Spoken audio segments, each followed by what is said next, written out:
Well, hello, boys and girls. Here we are when we feel like it o'clock again. And I'm Pearl of Wisdom, as you know. The whole land knows now, right? I should hope so. And you're listening to my NHL Pearls of Wisdom. Coming to you live from Helen's place. Guess what? I have letters. Yes, Guido's back. He goes down to the mailroom, comes up with his little mail sack, and we pour it all over the letter table, do the little Perlo dance, and then voila, letters. Pedro Mahovlich. That is like the weirdest combination of names I've ever. Where is that from? Believe it or not, it's from Tanzania. Pedro Mahovlich from Tanzania is saying, I've been waiting for you for the for your video on the 24 game proposed 24 team playoff that's going on right now. Me and the family, we've been getting up every morning and checking the video and checking it, and it hasn't happened. So I thought I'd write you a letter to see if you're okay, for one thing. And yes, I am. Thank you. And that, are you going to be doing such a video? Well, Pedro, I certainly am, sir. The only reason why I didn't, Mr. Mahovlich, is that there's a hockey player's last name is that. Coincidentally. Is that my wife and I have been doing a little traveling around the area here in Edmonton. You can see it on my TikTok. I have a TikTok. And I'll put that link down in the bottom there. You can check that out. And we've been kind of off doing our own thing. I've been just having some time with the little lady, and haven't been doing videos as of late. But thank you for your letter, and I know you're all on the edge of your seat. I know, I can see. Go scooch in the middle. It's dangerous being on the edge like that. It hurts. It's not good for the back too. So shouldn't be doing that. Anyways, Pedro, you know I got some pearls for you. Tanzanian pearls. I know you're used. I should give you Canadian pearls because they're foreign, but these are some of your homegrown pearls. We just had them sent in from Tanzania. We were going to send them to somebody here, but they left. So we got them for you now. Here you go. Some homegrown Tanzanian Pedro. I don't know how your name is Pedro when you're from Tanzania, but that's probably a cool story. Wow. There you go. All for you. Somebody in my last video said that I was going to write that down. I'll get to you too. You know who you are. Here's some more. I forgot what your name was, and I didn't look it down, but you said, great video, can't wait for NHL hockey. Wow.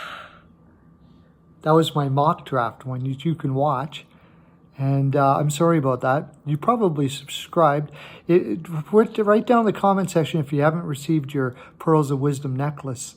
We've been sort of, we got a little backed up. The Perlocopter was not really running the best. Had the shifter cord messed up a little bit in Hernandez's Perlocopter. But we will have one with you right away, I'm sure. And all of you, if you subscribe, you will get a My NHL Pearls of Wisdom necklace, Perlocoptered to your door and signed by me. I know. That's what everybody says. Okay, let's get into it here. So we have a proposed 24 team return to hockey again, which should be back in about a month and a half. I'm so excited. I'm full of glee. Just totally full of glee. It's all glee just flowing everywhere. And Frolic. Of course, don't forget the Frolic. So what the proposal is that they are going to have the top 4 seeds in each conference. They get a bye. Then there's the rest of them will be seeded as thus: the 5th and the 12th, the 6th, the 11th, the 7th, the 10th, the 8th, the 9th in the West and in the East. What that leaves us with is these matchups. The first one, I'm going to start with this one because it's about as easy as you get. It's Pittsburgh versus Montreal. How would this Pittsburgh is going to win? If Montreal wins this series, I think I give up hockey. They have nothing to combat Pittsburgh as far as their offense, defense. The only thing they got is price, and that's the way it's been in Montreal for a long time. In all honesty, this is probably the only way Montreal would make the playoffs for about the next 5 years. They are so poorly put together. Price is probably going to be gone. I have a feeling they're going to try to pawn him off to Seattle if they're smart, but who knows? They've been so poorly mismanaged that it's hard to say what they would ever do. Throw logic out the window, because what they could do would probably be the most illogical thing. But anyways, as far as the series is concerned, the big problem is Malkin and Crosby will both be healthy, and they will be going up against Max Domi and Philip Deneau. Just that alone says they ain't winning. There's just no way. In the playoffs, the center position is one of the most important positions in hockey in general. And to have basically no center ice in the playoffs, they would lose to any team here. Any team. Montreal would lose playing again. You pick any of the teams here, and I would take Montreal to lose. So I'm taking Pittsburgh to win in, what would have to be 3 games? 3 games.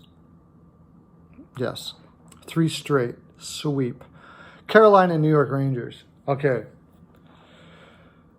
New York Rangers going into the playoff race would have made it. This has got to be kind of disappointing. But I'm going to take the Rangers here simply because Carolina has Mrazek as a goaltender. That's the main reason. It's not the only reason, though. Panarin and Zibanejad were hotter than hell going in. But the biggest reason is, as I mentioned, Mrazek as a goaltender for Carolina. This Shesterkin kid is freaking amazing. If they play Lundqvist, I give Carolina a chance. Please, it would be ridiculous. And Lundqvist should have been gone before now. Not because, and they wanted him to. It's so awkward. We know you're a Hall of Famer. We know you've done everything for this organization for years. We know all that. But it is pretty obvious that it's time to move on. The only reason why Carolina wins is if Lundqvist is put in, and I don't think it will be, so I'm taking the Rangers. I think Carolina will pull one out. It'll be 3-1. 3-1, something like that. Florida versus the New York Islanders. I really am not sure what happened to the Islanders at the end of the season here, except for the fact that they got tired. They have a lot of players that are playing higher amount of minutes than they probably should. Their system is, Trot's system is fantastic. And this goes the same as what was happening in Columbus as well, except Columbus pooched out. But we'll get to that when we get to that. But the New York Islanders had many players, and I'm going to mention a couple of them here, that were playing higher than they probably should have been, like Anthony Beauvillier and Derek Brassard, Michael Del Cole. And over a season, when you're playing players that high, you could even make a case that Jordan Eberle on a really good team wouldn't play all the minutes that he did. And he's going to pooch out by the end of the season. Why is that? Well, because of size, strength. Some players are just built stronger, are in better condition to be able to play those kind of minutes. And that's what makes them great. As far as defense is concerned, you could say the same. Nick Leddy at this stage of his career probably shouldn't be playing 30 minutes a night. Scott Mayfield probably plays higher than he needs to. This is a team that really needs depth in the offseason, but unfortunately, they're kind of capped out. They went and got Pajot and found out that Pajot is a third line center, which is a problem because he wasn't supposed to be a third line center. But regardless, the fact is that they're coming fresh, and you now have Trott's system in play with a fresh team. In which case, I am going to take the Islanders to win this series. Simply also because goaltending also was an issue for the Islanders because their defense was so tired, is what I believe. I think Varlamov it will be a great matchup between Bobrovsky and Varlamov, but Bobrovsky showed nothing all year, virtually nothing all year. Florida Panthers, the system did not work with Bobrovsky, and it's probably not going to now. I think the Islanders will win 3-1. Columbus Blue Jackets versus Toronto. Toronto is so overrated.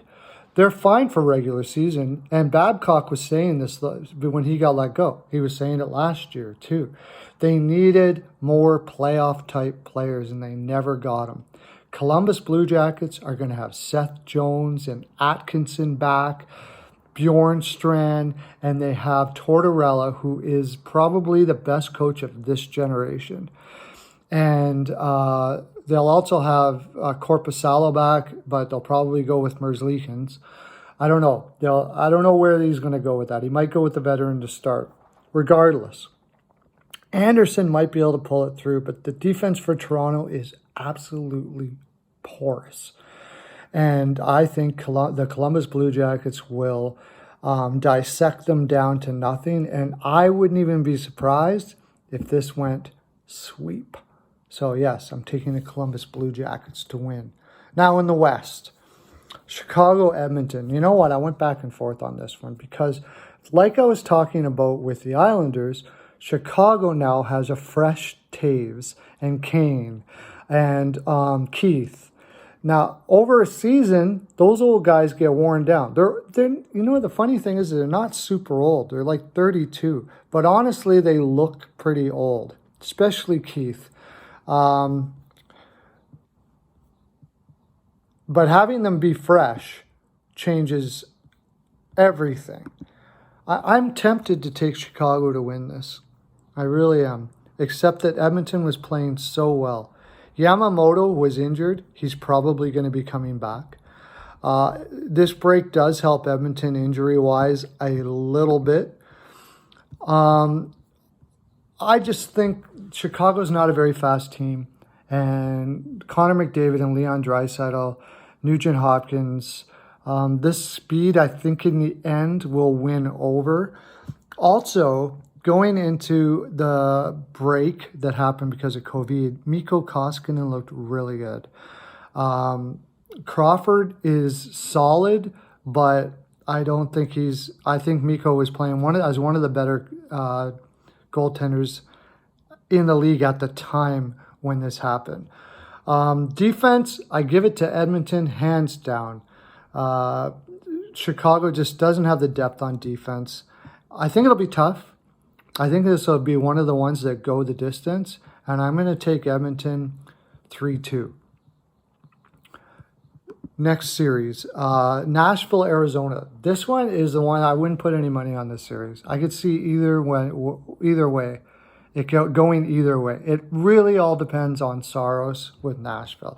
If Saros can play as good as he can play, Nashville should have the depth to be able to take this. It's Kemper. Kemper can win a series all by himself, and I'm sure he'll be the one in, as long as he stays healthy, of course. I just can't see Arizona scoring enough. In the playoffs, though, Arizona plays a type of game where they can be very defensive and help Kemper out, and basically Kemper win the series. I'm taking Nashville 3-2. I think it'll go the whole way, but I would not bet on this. Vancouver versus Minnesota, and this is going to be the one that will surprise people.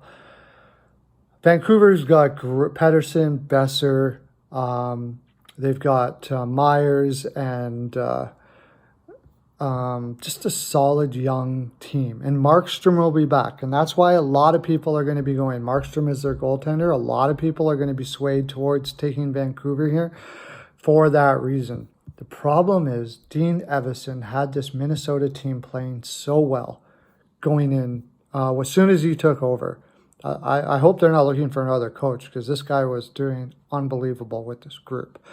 Plus, we've got now a healthy Eric Stahl, who will have time to have rested a little bit. Their older teams are going to have a greater advantage because of this break, I think. First of all, because of experience. They're going to be able to help their younger players keep their head in the game or get their head in the game faster. And also because they have had time to get those bruises and all the injuries that happen throughout the season. Body, as we get older, doesn't recuperate quite as fast, but they are going to be fully recuperated. What I saw from Minnesota before this break happened, I thought that they were pretty much going to make the playoffs anyways. And I think that they could really crush a lot of teams and surprise. They're my surprise team if they're going to go anywhere. Either that, it could be the Columbus Blue Jackets as well, or the New York Rangers. Yes, I'm going to go with Minnesota, and I'm going to go 3-1. I think they'll surprise Vancouver quite a bit, get them back on their heels early, and Vancouver won't have the experience to be able to come back at them. Winnipeg versus Calgary. There's something amiss in Calgary. I do have to say that the coach, I always forget his name. It really bugs me. Anyways, the new coach for Calgary did have the team playing a lot better. Paul Maurice is a fantastic coach as well. And the thing is, you got Hellebuyck against Reddick. And that's really what it comes down to here. I like Calgary's defense better with Giordano. They're going to be healthy with Brody. I do like their defense better. But the goaltending for Winnipeg is just... Hellebuyck, to me, is a Vezina Trophy candidate. And I think the offense for Winnipeg is just too much for Calgary. Laine, Scheifele, Wheeler... there's just so much depth to scoring for them in this series. I can't see Calgary being able to overtake that. I do think they'll give them a good go. This is one where I think that could go the full. As I'll take Winnipeg 3-2. Now, as far as the next round is concerned, I'm going to reserve that and wait, because who they have playing in the next round, such as, like, say, Pittsburgh would play Philadelphia, which would be a fantastic series. But I am almost positive that they're going to reseed here. Somebody like the New York Rangers, who I have beating Carolina in the East, would be the lowest seed. And they would go against, now, Boston. So they'll reseed, so the lowest seed will play against the highest seed in the actual first round. This is the play-in round. The actual first round will be seeded lowest seed against highest seed, and they'll go that direction. They were talking about not doing that because of travel time. However, apparently, there's not going to be any travel anyways, because all of these games are going to be taking place in certain sites where this COVID problem isn't a problem. Like, I'm from Edmonton. I'm pretty excited. One of them is going to be in Edmonton because we don't have much of a COVID problem, because it's forbidden here. It's not allowed. We don't allow that sort of thing to happen here in the Edmonton area. So anyways, boys and girls, that's my full 42. Thank you for the letters, and send them. Please send them. We love your letters. And I really would like to hear from you in the comment section. Hit the subscribe and the bell. Get yourself a My NHL Pearls of Wisdom necklace. And enjoy the frolic. Have a great day. Lots of love to you.